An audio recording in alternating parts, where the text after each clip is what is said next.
Je m'appelle Florence Bergeau-Blaclair, je suis chargée de recherche au CNRS et je travaille depuis 20 ans maintenant sur le marché halal. Le livre qui est paru il y a 2 ans maintenant, qui s'appelle « Le marché halal ou l'invention d'une tradition », donc un livre paru aux éditions du Seuil, traite de l'histoire de ce marché à partir de l'idée que j'ai développée il y a déjà un certain nombre d'années que le marché halal est le résultat d'une coproduction normative. Alors, ça veut dire quoi? Ça veut dire que pour comprendre ce qu'est le halal aujourd'hui, il ne faut pas se référer seulement aux textes religieux. Donc, pour moi, il y a 3 usages du terme halal. Les usages théologiques. Donc, quand les religieux parlent de halal, ce n'est pas du tout la même chose que quand les marchands, les commerçants ou monsieur et madame tout le monde parlent de halal aujourd'hui. C'est le 2e usage, donc l'usage marchand du halal, qui veut dire quelque chose de licite destiné à une consommation musulmane. Donc halal veut dire licite. Dans les usages théologiques, on a 2 acceptions du terme halal. L'usage coranique, dans le Coran, on retrouve assez souvent le terme halal, mais par opposition à ce qui est haram. On n'a pas, comme dans le judaïsme par exemple, un certain nombre de lois de licéité concernant tel ou tel aliment. C'est assez vague dans le Coran, où on parle seulement de l'interdit du porc par exemple, qui est haram, et très peu finalement de halal. Dans le Coran, ce qui est haram, interdit, c'est aussi ce qui est sacré. Si on veut renverser la proposition, halal pourrait dire profane. Et sur le marché, halal est devenu, si vous voulez, une qualité religieuse pour les aliments et pour tout un tas d'autres choses, on y reviendra, mais qui est devenu presque un prescrit. Alors qu'avant, c'était juste une possibilité, une possibilité, c'est tout ce qui est permis. Tout ce qui est permis, c'est ce qui n'est pas interdit. Et puis il y a un 3e usage du terme halal, c'est ce que j'appelle le halal comme espace normatif, où là, cette fois-ci, ça concerne toutes les pratiques qui permettent à des musulmans, et pas n'importe quel courant musulman d'ailleurs, de se sentir vivre dans un espace du halal. Un peu séparé, si vous voulez, de l'espace de l'illicite. C'est pour ça que on va trouver aujourd'hui des hôtels halal, du tourisme halal, et on voit se développer en fait, selon un principe d'extension, la norme du halal.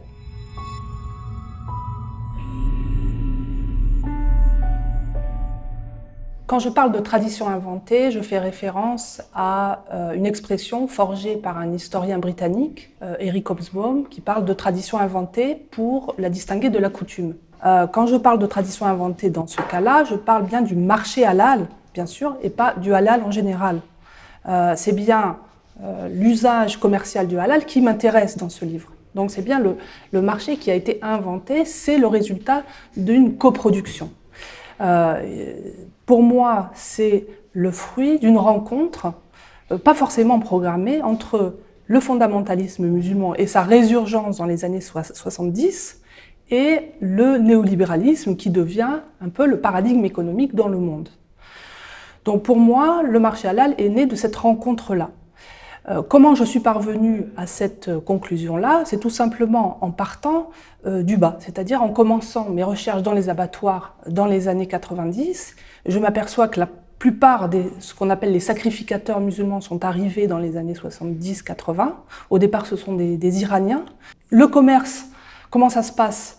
Un commerce s'est établi entre les pays du Moyen-Orient, les pays musulmans, et les pays occidentaux, d'Europe, d'Amérique du Sud, l'Australie, la Nouvelle-Zélande, qui ont exporté leur viande vers les pays musulmans. Pourquoi ce changement? Eh bien, c'est à partir du moment où la rente pétrolière, où il y a de l'argent, la naissance des classes moyennes qui fait que ces pays musulmans vont importer des viandes, vont avoir des besoins qu'ils n'avaient pas avant et vont importer des viandes des pays donc dits occidentaux. Au départ, ils sont assez peu regardants d'ailleurs sur la qualité de la viande, ils s'assurent simplement qu'il n'y a pas de porc dans les cargaisons qui débarquent là-bas. Et puis petit à petit, ça va devenir un enjeu plus que commercial, ça va devenir un enjeu politico-religieux. Certains, en Iran, en Arabie Saoudite, vont imposer des restrictions.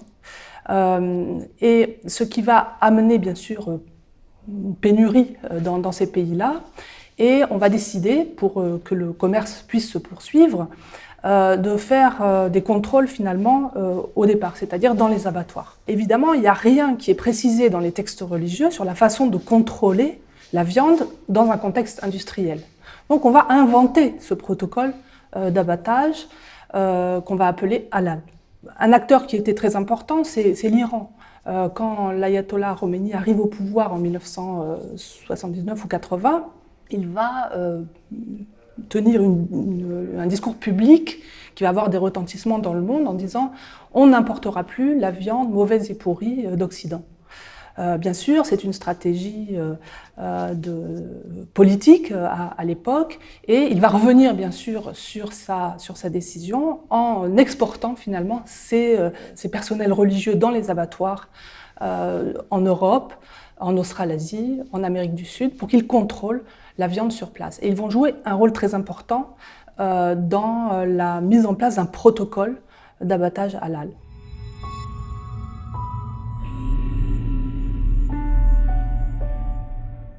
L'idée de tradition halal, c'est un argument publicitaire des industries agroalimentaires. Il n'y a rien à justifier, c'est une tradition, on ne va pas vous dire comment ça fonctionne. Les gens veulent halal, on vous donne du halal, c'est ça. On ne s'interroge pas en fait sur ce que les gens demandent et sur ce qui est proposé. Est-ce qu'il y a adéquation ou non? C'est du marketing. Donc on n'essaye pas de rentrer dans les détails, donc on appelle ça une tradition. Voilà. Alors, bien sûr, il y a le discours publicitaire, mais il y a aussi le discours publicitaire religieux, et notamment des groupes fondamentalistes qui ont quand même une audience très importante, notamment en France ou en Europe, et qui vont dire « mais oui, il faut manger halal. Il faut manger halal, la viande des gens du livre n'est pas licite, alors que c'était une position qui était courante chez les musulmans tout au long du XXe siècle, qui s'appuyait sur Mohamed Abdou, notamment, le réformiste. Moi, quand je commençais dans les années 90, la plupart des familles musulmanes, on me disait « mais la viande des gens du livre est licite ». Ça veut dire quoi, les gens du livre? Ce sont les chrétiens et les juifs. Et donc, on n'a pas besoin d'avoir une boucherie halal. Alors ça, c'était une partie des familles. Une autre partie avait quand même envie de garder une viande dite égorgée, parce qu'ils ils croyaient que les viandes issues des abattoirs conventionnels, français, n'égorgeaient pas les animaux. Il y avait la croyance que quand on abattait un animal, quand on abat un animal dans le circuit commercial conventionnel, on tue l'animal d'un coup de pistolet. Donc le sang reste, donc c'est impur, etc. Donc il y avait cette croyance qu'il fallait absolument donc, une viande égorgée. En réalité, dans les abattoirs, toutes les viandes sont égorgées. La seule différence entre un abattage halal et un abattage conventionnel, c'est que dans le cas de l'abattage halal, on n'étourdit pas l'animal. Après, dans les années 2000, il y a eu l'Union européenne a commencé à être plus stricte sur le geste d'abattage, ce qui a modifié, ce qui a créé une différence entre l'abattage dit halal et l'abattage conventionnel. Mais ce n'est pas le rite qui était différent. Au départ, si vous voulez, dans les années 80, c'est à peu près la même chose, sauf qu'on n'étourdit pas dans le cas du halal. Et après, il y a des changements au niveau de l'Union européenne qui font que les gestes maintenant sont très différenciés, puisqu'ils n'ont été appliqués qu'aux abattages conventionnels et pas aux abattages halal. Les intérêts économiques du marché halal sont considérables, c'est un marché mondialisé, d'autant que le périmètre du halal s'est élargi. C'était la viande, puis c'est devenu les aliments, et aujourd'hui les cosmétiques, les médicaments et tout ce qui peut s'incorporer. Mais pas seulement, il y a aussi l'hôtellerie halal, le tourisme halal, il y a toutes sortes, les médias halal, et c'est devenu donc un marché gigantesque autour duquel il y a une publicité assez considérable de la part des pays musulmans, et en particulier des Émirats arabes unis, de la Turquie, de la Malaisie, bien sûr, qui a été un acteur très important, mais aussi de grands groupes, de grandes multinationales, des banques, bien sûr, des assurances qui sont derrière la publicité sur le marché halal pour répondre aux soi-disant besoins des musulmans du monde. Il y a eu une deuxième étape de l'extension de la norme halal, c'est dans les années 90, avec la publication des normes halal du Codex Alimentarius. Là, on est passé de la viande aux aliments et à tout ce qui peut s'incorporer, puisque ont été déclarés illicites et donc non halal tout ce qui peut contenir du porc ou de l'alcool ou des viandes non saignées, enfin non rituelles. À ce moment-là, comme la plupart des médicaments, des aliments qui contiennent du porc ou de l'alcool, sont déclarés donc illicites. À partir du moment où on déclare illicite, on va pouvoir fabriquer des gammes licites. Et c'est ça qu'il faut comprendre dans la dynamique du marché halal, c'est qu'il s'étend par haramisation. La halalisation, c'est toujours le deuxième temps de la haramisation, c'est-à-dire le fait d'interdire. Haram, interdit. Donc ça, c'est le marché. C'est le marché qui norme tout aujourd'hui, le marché néolibéral qui norme tout, qui produit cet effet-là.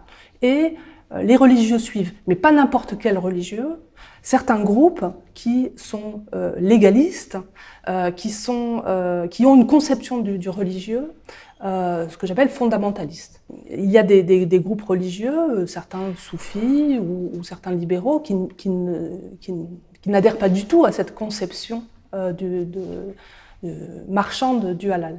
Ce qui est embêtant, si on peut dire, c'est que cette conception du halal véhicule quand même des normes que j'appelle fondamentalistes, et que même si la plupart des musulmans ne sont pas adhérents ou ne soutiennent pas ces mouvements, de fait ils payent pour cela, parce que c'est ce que j'appelle le premium du barbu.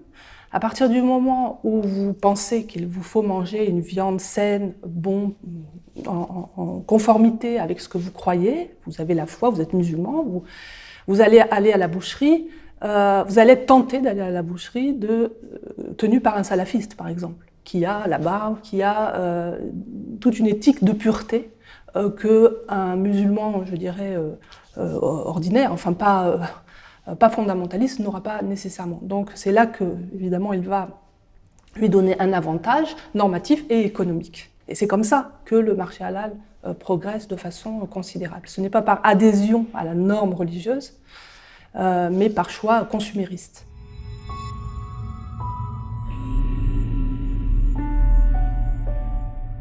Ce consumérisme religieux doit, à mon avis, être mieux étudié dans le monde académique, parce que je pense qu'il faudrait trianguler les relations religion-politique en intégrant en fait un troisième paramètre, c'est celui de l'économie. C'est tout à fait important aujourd'hui au XXIe siècle. Pour la norme halal, je pense aussi qu'il y a des acteurs religieux qui ne sont pas du tout au courant de ce qui se passe sur le marché, de la façon dont on va réduire finalement cette norme halal et le couper de toute la tradition, de toute la coutume, de toutes les coutumes religieuses, de les couper finalement de ses sources, de ses origines. Et ça, c'est assez préoccupant, puisque ça devient juste une espèce de certificat commercial, mais qui quand même produit des effets dans la société, sépare les gens, les musulmans et les non-musulmans, et je dirais réduisent la richesse du patrimoine religieux.